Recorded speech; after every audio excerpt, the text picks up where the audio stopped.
ಲಚ್ಚು ಬೇಜಾರಲ್ಲಿದ್ಯಾ? ಏನಾಯ್ತು? ಏನಿಲ್ಲ ಕಣೆ. ಮತ್ತೆ ಯಾಕೆ ಬೇಜಾರಲ್ಲಿದ್ಯಾ? ನಿಂಗೆ ಗೊತ್ತು ತಾನೆ ನಾನು ಯೂಟ್ಯೂಬ್ ಚಾನಲ್ ಓಪನ್ ಮಾಡಿದ್ದೆ ಅಂತ.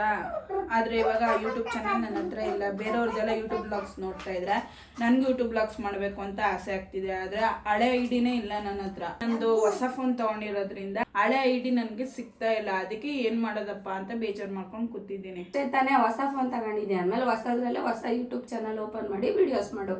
ಅದ್ರಲ್ಲಚ್ಚು ಹಳೆ ಯೂಟ್ಯೂಬ್ ಚಾನಲಲ್ಲೇ ವಿಡಿಯೋಸ್ ಮಾಡ್ತಿದ್ದೆ ಅಲ್ವಾ, ಅದರಲ್ಲೇ ಫಾಲೋವರ್ಸ್ ಸಬ್ಸ್ಕ್ರೈಬರ್ಸ್ ಆಗ್ತಾ ಇರಲಿಲ್ಲ ಜಾಸ್ತಿ.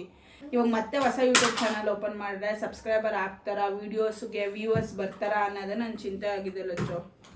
ಅಷ್ಟಕ್ಕೆಲ್ಲ ಯಾಕೆ ತಲೆ ಕೆಡ್ಸ್ಕೊತೀಯ? ಎಷ್ಟೊಂದು ಜನ ಇವಾಗೆಲ್ಲ ಹಳೇದ ಯೂಟ್ಯೂಬ್ ಚಾನಲ್ ಇಲ್ಲ ಅಂದಮೇಲೆ ಹೊಸದು ಯೂಟ್ಯೂಬ್ ಚಾನಲ್ ಓಪನ್ ಮಾಡ್ಕೊಂಡು 6 monthsಲ್ಲೆಲ್ಲ ಇನ್ಕ್ರೀಸ್ ಆಗಿರೋದಿದೆ. ಹಳೆ ಚಾನಲ್ ಮರ್ತು ಬಿಡು, ಬಿಟ್ಟೇ ಬಿಡು ಅದನ್ನ. ಹೊಸ ಯೂಟ್ಯೂಬ್ ಚಾನಲ್ ಓಪನ್ ಮಾಡು. ಸದಾ ನಾನು ನಿನ್ನ ಸಪೋರ್ಟಿವ್ ಆಗಿರ್ತೀನಿ. ಒಳ್ಳೊಳ್ಳೆ ವಿಡಿಯೋಸ್ ಮಾಡು. ಬರೀ ಅದಕ್ಕೆಲ್ಲ ತಲೆ ಕೆಡ್ಸ್ಕೊಬೇಡ, ಶುರು ಮಾಡು ವಿಡಿಯೋನ. ಸೊ ಇನ್ನೇನು ತಡ ಮಾಡೋದು, ನಾನು ನನ್ನ ಫ್ರೆಂಡ್ ಡಿಸ್ಕಸ್ ಮಾಡಿ ಹೊಸ ಯೂಟ್ಯೂಬ್ ಚಾನಲ್ನ ಓಪನ್ ಮಾಡಬೇಕು ಅಂತ ಅಂದ್ಕೊಂಡಿದ್ದೀನಿ. ಸೊ ಈ ಯೂಟ್ಯೂಬ್ ಚಾನಲ್ಗಾದರೂ ನಿಮ್ಮ ಸಪೋರ್ಟು, ನಿಮ್ಮ ಬೆಂಬಲ ನಮಗಿರಲಿ ಅಂತ ಕೇಳ್ಕೊತಾ ಇದ್ದೀನಿ. ನಮಸ್ಕಾರ.